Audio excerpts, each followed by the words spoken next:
இன்றைக்கி வந்து புளிச்சாறு வைக்க போகிறோம். அதுக்கு வந்து இந்த அரிசி களைஞ்ச தண்ணியில் வந்து புளியை ஊற வச்சுருக்கேன். அடுத்தது என்ன தாளிக்கிறதுன்னு காமிக்கிறேன். எண்ணெய் காஞ்சிருச்சு. நல்லெண்ணெய் தான் ஊற்றி தாளிக்கணும். இதுக்கு கடுகு, பெருங்காயம், காஞ்ச மிளகா, வெந்தயம், தோரம்பருப்பு இதெல்லாம் நல்லா செவக்க தாளிக்கணும். செவந்துருச்சு. இப்போ அடுத்தது சின்ன வெங்காயத்தை பொடி பொடியாக அரிஞ்சு வச்சுருக்கேன்.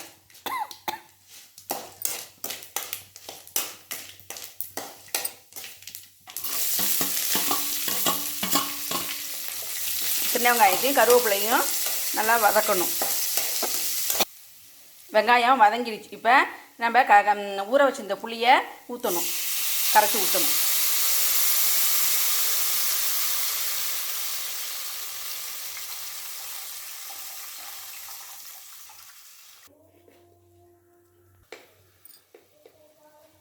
கொஞ்சமாக மஞ்சத்தூள்,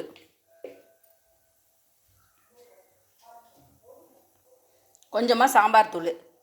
ஏற்கனவே நம்ம 5 காஞ்ச மிளகா போட்டிருக்கோம். காரத்துக்கு தகுந்த மாதிரி கொஞ்சோண்டு சாம்பார் தூள் போட்டுங்க.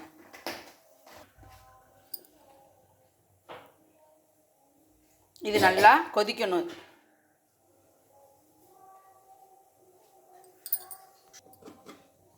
இது நல்லா மூடி வச்சு கொதிக்க வைக்கணும்.